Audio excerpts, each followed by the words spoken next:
Eh, oh, ada tiga. Sekarang ada tiga organisasi Oh. perusahaan pers siber di Dewan Pers itu. Ya. Ada tiga sudah. Yang pertama itu tadi Mas sudah sebut namanya SMSI. Kemudian ada AMSI juga. Oh. AMSI ini Asosiasi Media Siber Indonesia. Dan kami yang ketiga, Jaringan Media Siber Indonesia. Ya. Alhamdulillah tadi saya katakan sebagian besar kawan-kawan di JMS ini adalah orang yang memiliki pengalaman membesarkan organisasi serupa, yaitu yang pertama tadi. Karena mereka banyak yang membantu, bahkan saya kira sebagian besar dari yang sudah pernah memverifikasikan pengurusnya di provinsi itu yang memperkuat JMS ini. Jadi cepat tadi.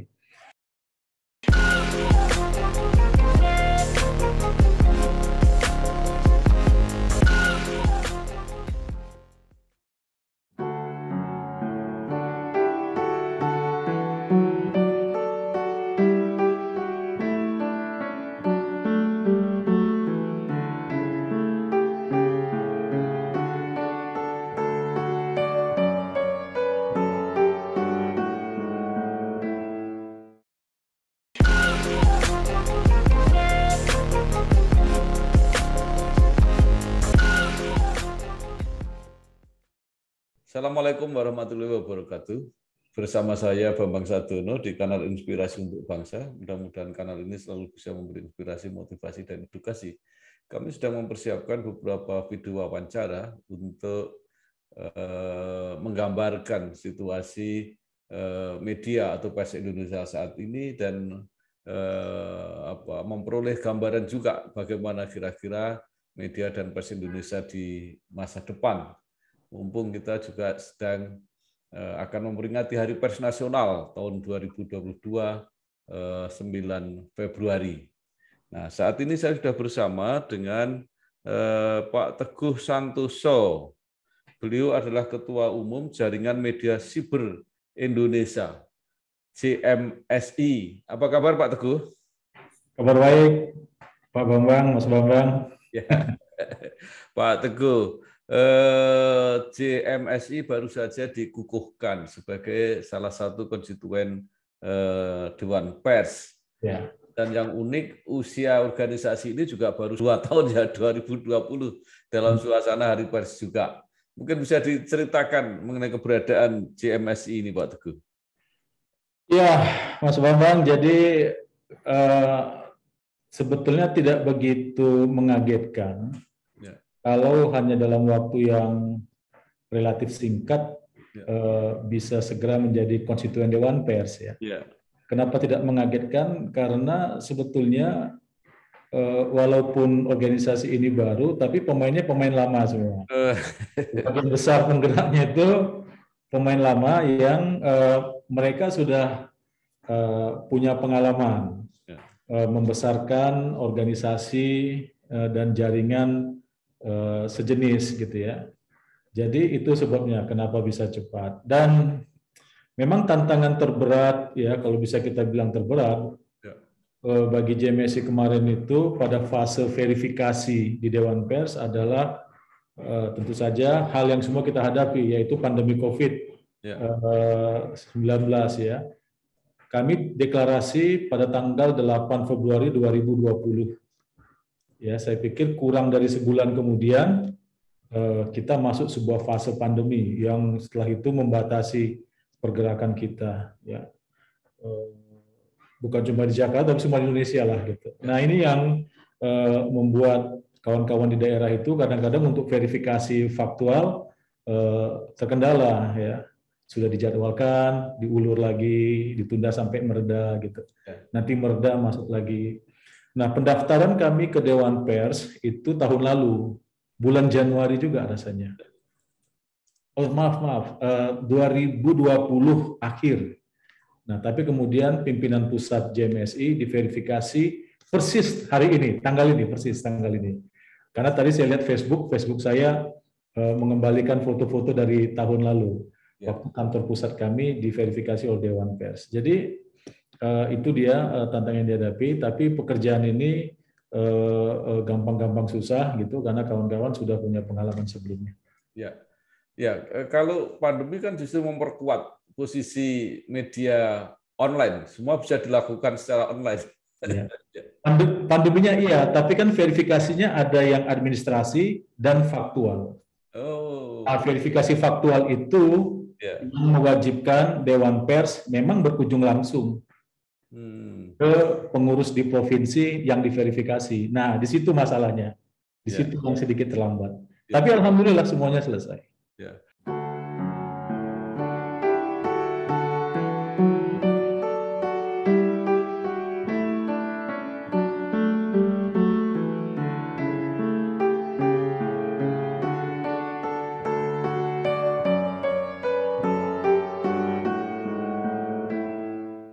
Pak Teguh, sebelumnya kan sudah ada SMSI, Serikat Media Siber Indonesia. Apa yang membedakan kedua organisasi ini? Ada 3. Sekarang ada 3 organisasi perusahaan pers siber di Dewan Pers itu. Ada 3 sudah. Yang pertama itu tadi Mas sudah sebut namanya SMSI. Kemudian ada AMSI juga.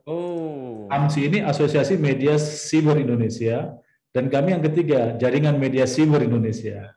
Alhamdulillah, tadi saya katakan sebagian besar kawan-kawan di JMS ini adalah orang yang memiliki pengalaman membesarkan organisasi serupa, yaitu yang pertama tadi. Karena mereka banyak yang membantu, bahkan saya kira sebagian besar dari yang sudah pernah memverifikasikan pengurusnya di provinsi itu yang memperkuat JMS ini. Jadi cepat tadi. Nah, jadi ada 3. Nah, persoalannya kan sekarang barangkali pertanyaan adalah kok ada 3 kan gitu ya? Enggak kebanyakan itu ya.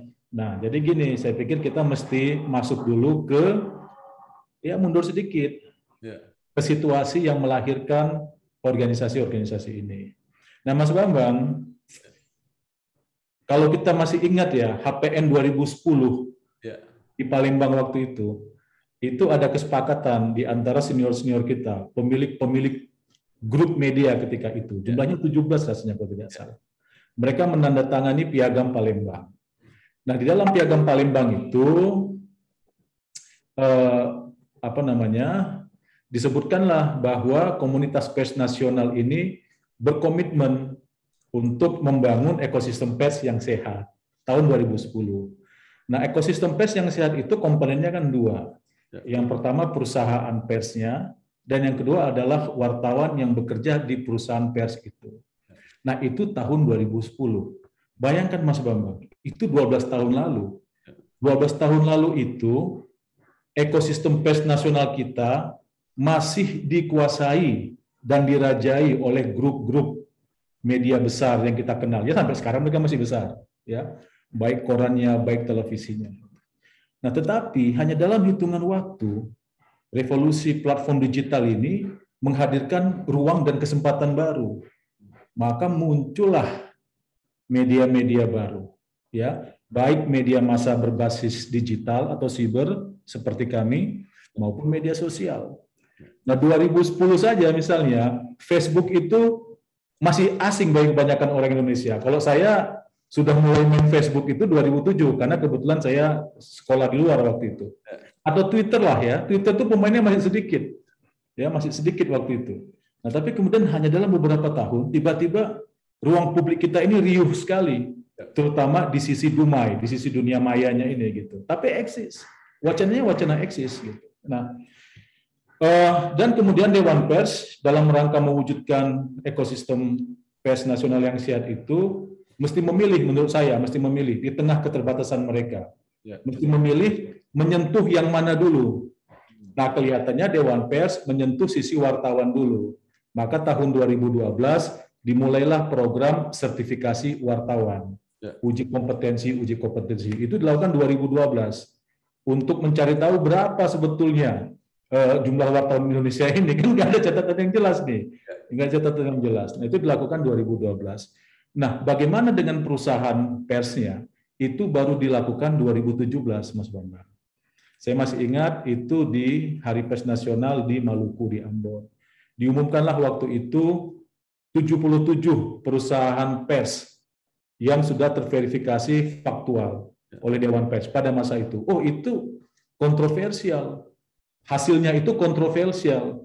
Karena bayangkan, tahun 2017, di Hari Pers Nasional, yang diumumkan oleh Dewan Pers hanya 77.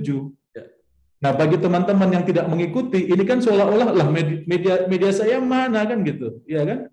Jadi terjadi kontroversi di kalangan pers. Beberapa teman, karena mereka tahu saya aktif waktu itu, saya masih aktif di kepanitiaan dan di PWI juga, karena saya pernah ketua bidang luar negeri dan terakhir saya anggota Dewan Kehormatan PWI Pusat, Mas Bambang.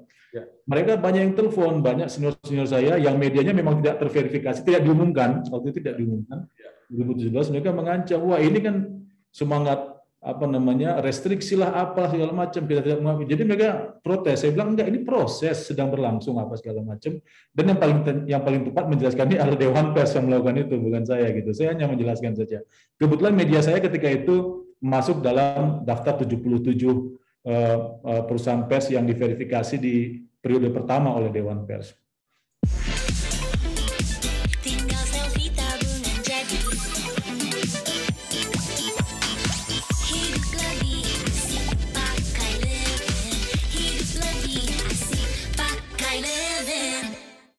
Nah, Kementerian Komunikasi Informatika di tahun 2017 itu, Mas Bambang, itu punya data yang katakanlah bersifat informal, ya tidak resmi. Datanya bahwa ada sekitar 43.000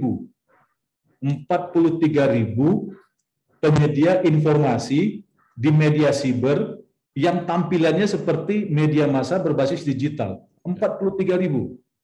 Itu 2017. Nah, saya sering ngobrol dengan Ketua Dewan Pers pada masa itu, Stanley, sahabat saya waktu saya masih di AJI. Saya bilang ini situasinya kok jadi rumit ya. Ada kebebasan, ada peluang gitu, ada ruang publik yang memang kita wajib untuk isi. Nah, tapi riuh rendahnya ini orkestrasinya itu jadinya tidak menentu dan publik juga jadinya kesulitan untuk membedakan mana karya pers yang dihasilkan oleh penyedia informasi profesional dan mana informasi yang kebetulan menggunakan platform digital juga gitu. Sehingga akhirnya bagi publik ini semua sama saja. Nah, disitulah kemudian Stanley mengatakan memang kita kelihatannya harus juga membuat organisasi-organisasi perusahaan pers ya untuk menjangkau karena sebarannya kan tidak Jawa sentris, tidak Jakarta sentris. Sebenarnya tidak Sumatera sentris juga, sebenarnya minta ampun. Udah kayak jamur di musim hujan beneran ini. Nanti saya bisa cerita sedikit profilnya. Nah, jadi berdasarkan itulah kemudian saya kira kehadiran organisasi-organisasi perusahaan pers ini baik ya dalam konteks memperkuat Dewan Pers untuk sama-sama mengawal pembangunan ekosistem pers kita yang sehat dan profesional. Begitu Mas Bambang. Nah, kalau ditanya perbedaannya apa, barangkali saya bisa katakan begini, perbedaannya itu nanti di motornya, di organisatorisnya, ya. Walaupun barangkali yang saya sampaikan ini nanti akan mengalami perubahan di masa depan ya, pergeseran-pergeseran. Kalau teman-teman di AMSI itu, teman-teman saya juga, itu banyakkan afiliasinya ke Aliansi Jurnalis Independen. Dan perusahaan-perusahaan pers yang bergabung di organisasi AMSI itu memang kalau saya perhatikan penggeraknya ya sudah established ya, sudah besar ya.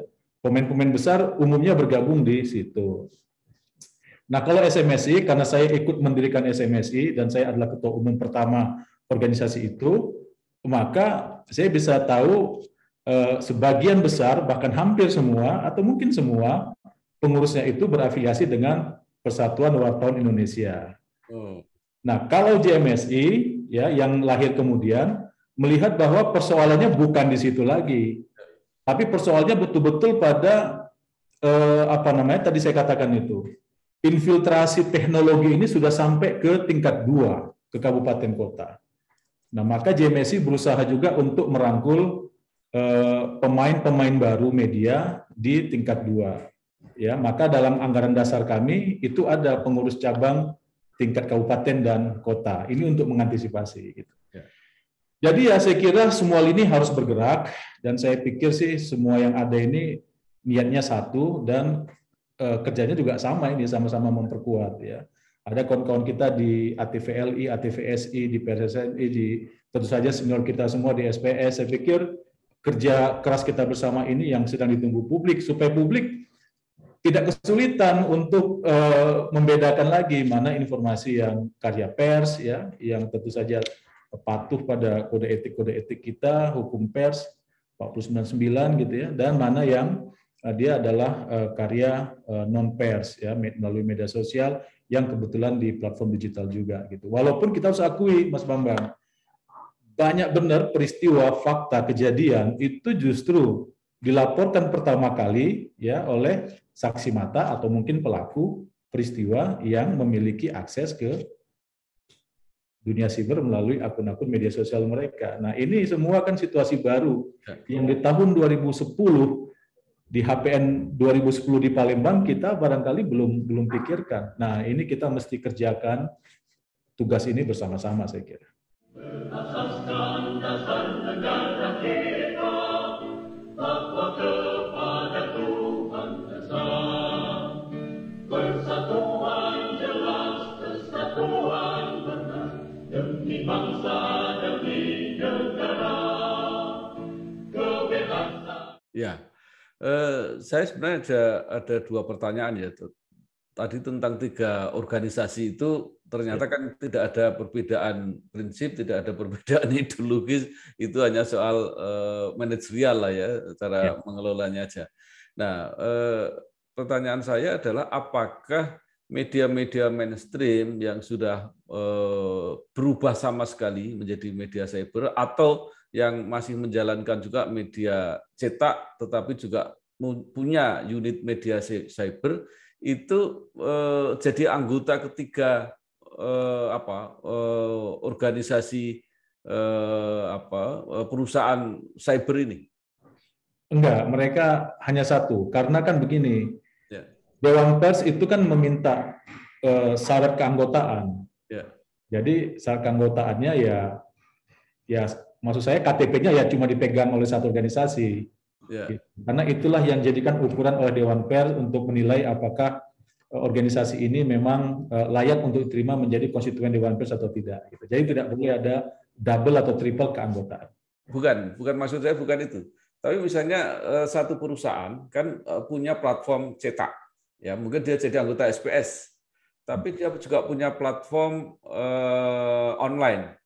Apakah itu masuk di ini organisasi perusahaan cyber ini? Nah, sekarang Dewan Pers lebih ketat lagi, dan saya kira itu hal yang kita sama-sama perlukan. Jadi yang diminta itu nanti di akta perusahaannya, di pasal 3-nya adalah perusahaan pers online. Nah, itu yang bergabung dengan organisasi perusahaan pers siber seperti kami. Ya. Jelas berpendapat dengan tanggung jawab di pundak kita. Indahnya kesejahteraan dan sesama, damai dan sejahtera, bekerja sama dengan.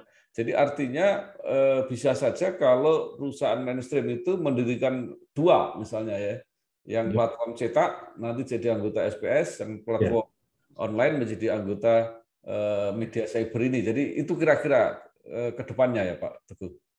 Untuk sementara barangkali begitu. Walaupun kalau menurut saya pribadi itu kan platform ya. Platform itu kan bukan jurnalisme kan. Platform itu kan cuma tempat tumbuh. Jurnalisme is jurnalisme kan gitu. Jadi saya pribadi sebetulnya untuk konteks jurnalistik, saya tidak begitu memperhatikan platform. Kalau saya, maksud saya begini, mau saya ya orang silakan saja memilih platformnya, ya. Tapi kontennya jurnalistik tidak, gitu aja kalau saya. Jadi ke depan apakah nanti ya kalau misalnya asumsinya bahwa semua cetak akan mengalami digitalisasi, maka kan selesai nih yang cetak-cetak nih kan gitu. Nah, apakah kemudian mereka jadinya tidak legal gitu kan? Nggak begitu juga kalau pikiran saya, ya tetap saja legal. Nah, makanya di SPS kan mereka juga sudah mengantisipasi. Di SPS itu kan sekarang ada bidang media digital juga. Nah, kebetulan ketuanya teman saya tuh, Auri Jaya yang menjadi ketua umum JMS, ketua umum SMSI setelah saya tuh. Jadi sebetulnya ini, maka tadi saya katakan, ini penting untuk kita kerjakan bersama.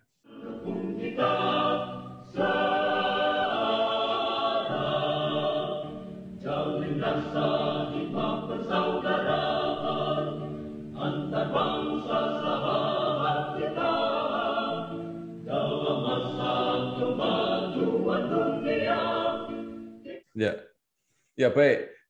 Dari segi organisasi masih akan ada konsolidasi lah ya, nanti akan berkembang terus. Nah, pertanyaan saya selanjutnya adalah bagaimana situasi rata-rata perusahaan media cyber ini dalam hal bisnis misalnya? Berapa persen yang sudah mulai sehat ya, mulai untung ya, berapa yang masih berjuang gitu ya? Karena sekarang sudah mulai ada keluhan dari platform media cetak bahwa iklannya sudah mulai bergeser. Nah, jadi berarti ada kemungkinan yang online ini lebih sehat gitu. Ya, kalau saya berkaca dari yang kami alami di perusahaan saya, kelihatannya memang situasinya lebih baik dibandingkan beberapa tahun yang lalu gitu ya. Tapi begini Mas Bambang, satu hal yang juga kami coba untuk menjadi perspektif bersama kami di JMSI adalah perusahaan pers juga punya tanggung jawab sosial dan ekonomi yang lebih besar di luar kepentingan pribadi dia, di luar kepentingan perusahaan. Makanya di JMSI itu ada satu bidang yang kami sebut sebagai bidang pengembangan potensi daerah. Nah, bidang ini sebetulnya tugasnya adalah untuk memetakan potensi-potensi di daerah masing-masing yang mungkin dikembangkan. Sehingga harapannya apa? Pelaku usaha baru di daerah masing-masing itu muncul. Nah, kalau banyak ya hadir pelaku usaha baru di satu daerah, maka nanti imbasnya perusahaan pers di daerah itu juga akan lebih ya independen. Kenapa? Karena ketergantungannya pada sumber atau pada partner ekonomi sekarang ini yang utamanya adalah pemerintah itu bisa berkurang gitu. Nah, jadi persoalannya kan di situ, ya persoalannya di situ. Maka saya bilang ini kita nggak bisa parsial melihat urusan pers ini sebagai urusan pers ansih. Kita harus melihat bahwa pers Indonesia itu sejak tahun 46 pertemuan di Solo 9 Februari ya memang adalah bagian dari proses perjuangan. Nah, sekarang katakanlah proses pembangunan. Maka orientasi kita bukan lagi orientasi mendirikan ruang untuk berbicara, untuk memberitakan, melaporkan ya yang konvensional, bukan. Kita harus mendorong kelahiran pelaku usaha baru, mendorong kawan-kawan kita yang mau berbisnis tetap mau berbisnis karena mereka bertemu dengan market yang sehat, pelaku usaha yang sehat. Ini pendekatan pentahelix saya kira ya, jadi tidak parsial. Nah, saya sih berharap memang kawan-kawan pelaku industri pers anggota JMSI di daerah mereka itu memang mengembangkan cara pandang seperti ini sehingga akhirnya nanti mendorong karena kita ini kan entrepreneur. Ini kan semangat yang sedang kita miliki bersama. Bahwa kita tidak boleh terlalu terpusat ya pada satu ya, kita mesti ya karena Indonesia ini terlalu besar, terlalu jaya untuk menjadi penonton. Nah, kita harus menjadi pemain. Caranya bagaimana? Ya semua tempat, semua potensi harus dibangkitkan bersama-sama gitu. Bu, pinjam mobil. Boleh, tapi nanti anterin ibu arisan dulu sama isin pulsa. Transferin buat bayar arisan, terus nanti ambilin cash juga. Pinjam mobil sekali, nantinya banyak. Makanya perbanyak transaksi, kumpulkan poin, lalu tukar dengan kupon undian di BNI Mobile Banking dan menangkan hadiahnya. Ya pakai nanti.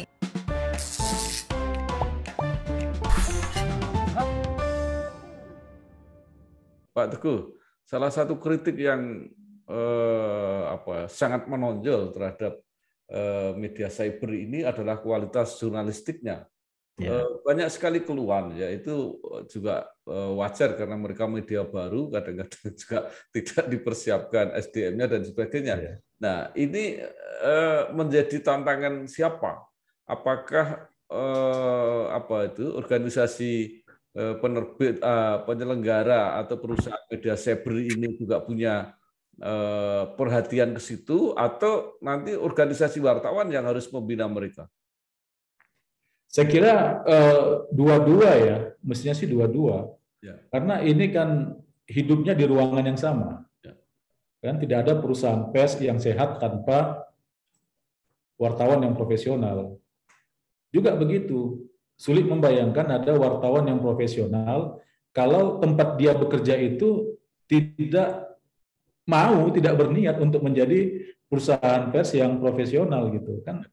Ini dua sisi mata uang yang saya pikir mesti kita sama-sama lihat. Makanya juga misalnya di JMSI juga ada bidang bidang pendidikan dan kompetensi gitu ya. Karena itu juga bagian dari kewajiban kita. Saya selalu mengatakan perusahaan pers ini harus menjadi tempat sandaran ekonomi juga bagi karyawannya. Nah ini yang mesti kita seriusi. Kalau pendekatan kita adalah pendekatan konvensional, maka pers kita akan jadi pendengung, Mas.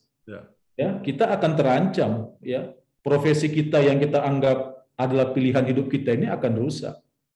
Ya kan? Nah, itulah sebabnya mengapa organisasi seperti JMS ini berdiri.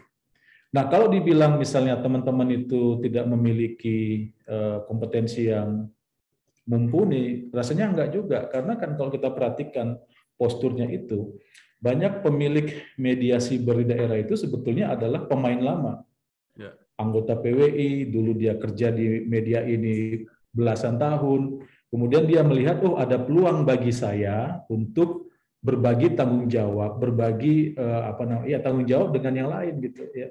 Kemarin jadi orang bayaran, sekarang mau bayarin orang. Jadi bos maksudnya, jadi pengusaha. Itu kan bagus, ya kan? Itu kan bagus. Nah, jadi dia sudah punya dalam konteks pers, dalam konteks etika jurnalistik, pengetahuan mengenai etika jurnalistik, dia sudah punya. Ya, tinggal kemudian manajerial bisnisnya yang dia mesti dibantu. Nah, gitu aja. Jadi soal titik tekan, kami memberikan perhatian pada pengembangan kompetensi wartawan, tapi tentu saja sebagai organisasi perusahaan pers, ya titik tekan kami yang lebih besar adalah kepada kemampuan perusahaan.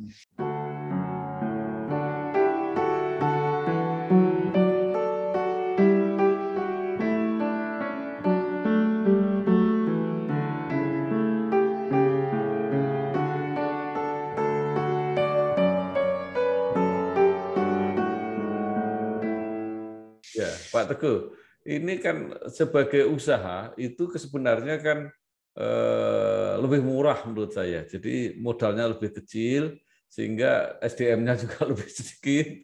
Artinya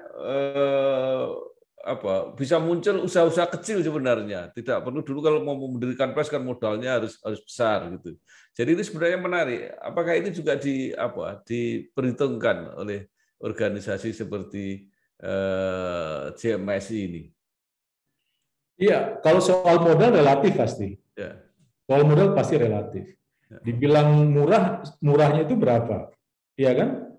Kalau ingin punya security backup yang baik, ya, apakah cukup di server seperti CPU dititipkan di katakanlah di gedung cyber yang kemarin kebakaran itu, atau mau dititip di Amazon, di cloud misalnya, itu kan jadi pilihan, ya kan? Kemudian kalau misalnya dia mau bikin liputan seperti televisi, apakah pakai HP saja atau apakah juga pakai kamera broadcast, jadi persoalan gitu. Jadi menurut saya kalau domainnya iya itu murah. Kalau domainnya murah. Kalau bikin platformnya, bikin desainnya murah. Nah, tapi apakah misalnya desainnya?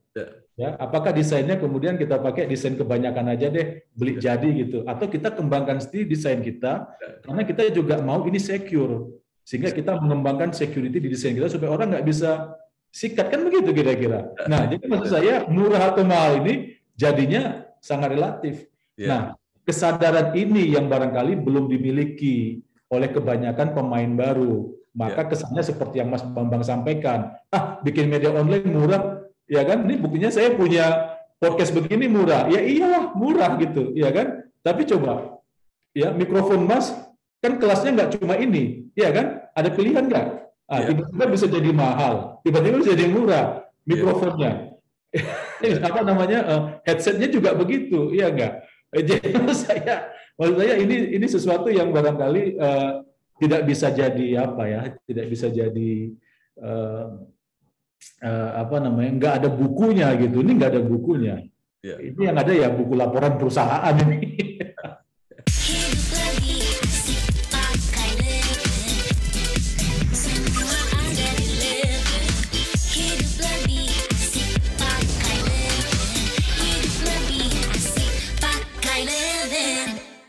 Baik, mungkin terakhir, jadi pertanyaan saya, bagaimana ke depan ini kira-kira yang dibayangkan oleh teman-teman media cyber ini, dan bagaimana lembaga seperti Dewan Pers ini apa masih relevan ke depan? Ya tentu selama jurnalistik itu kita anggap atau dianggap bangsa ini masih penting, ya tentu saja Dewan Pers masih relevan. Dan selama kebenaran informasi itu kita anggap masih penting, tentu saja organisasi, baik organisasi perusahaan pers maupun organisasi wartawan itu masih relevan. Kalau saya melihatnya begitu, ya tinggal kita harus adaptif, ya perkembangan zaman, teknologi berkembang terus. Hari ini kita pikir pertemuan ini sudah paling canggih kan gitu, ya. Hari ini kita lihat barangkali metaverse itu sudah paling canggih, tapi kita tidak tahu karena kebetulan Mas Bambang, saya waktu studi di Hawaii dulu, S2 saya di Hawaii, saya mengambil disiplin atau konsentrasi studi masa depan. Waktu saya sekolah 2007-2009, gambaran kita tentang masa depan juga tidak serumit hari ini. Tadi saya sudah katakan itu. Ya kita nggak tahu, ya makanya kita siap-siap adaptif, kita mesti memberikan ruang pada generasi-generasi yang sekarang barangkali masih SD, SMP, SMA, 5-10 tahun lagi gitu ya, apa yang akan terjadi secara teknologi. Tapi tadi saya katakan, platform itu boleh berubah, platform itu boleh menyesuaikan diri dengan perkembangan zaman, tetapi hukum-hukum besi jurnalistik itu menurut saya tetap. Kalau tidak begitu nanti manusia ini akan hidup dan pikirannya akan dipengaruhi oleh informasi palsu, oleh kebencian-kebencian yang disuntikkan dengan cara-cara yang baik gitu ya. Jadi inilah tantangan kita ke depan, maka JMSI tetap relevan saya kira, seperti organisasi yang lain juga tetap relevan dan pers tetap relevan.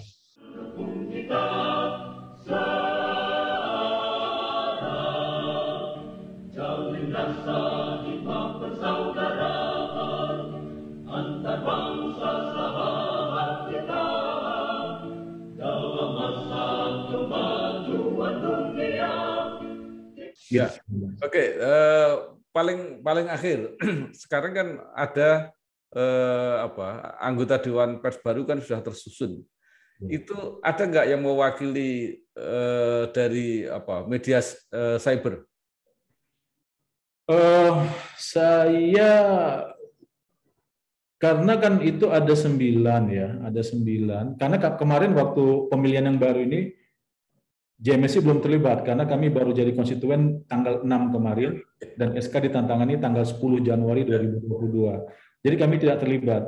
Tapi saya perlu sampaikan bahwa anggota Dewan Pakar JMSI itu adalah anggota Dewan Pers periode yang lalu yang mau berakhir dan yang baru terpilih, Mas Agung Dharmajaya. Jadi ya saya pikir, dan saya tidak merisaukan itu, sungguh tidak merisaukan itu, karena saya pikir tadi ya jangan sampai kita meributkan soal platform, ya kan? Ini kan Dewan Pers ini bukan Dewan Platform Pers, bukan, tapi Dewan Pers. Jadi konten substansi itu jauh lebih penting daripada perdebatan apakah media cyber diwakili atau tidak. Kalau menurut saya enggak begitu. Baik, terima kasih sekali Pak Teguh Santoso, Ketua Umum Jaringan Media Cyber Indonesia JMSI. Mudah-mudahan apa yang disampaikan ini memperjelas peta media yang ke depan mudah-mudahan benar-benar kalau media sehat itu akan membantu negara juga menjadi lebih baik. Sekali lagi terima kasih, sukses terus. Wassalamualaikum warahmatullahi wabarakatuh.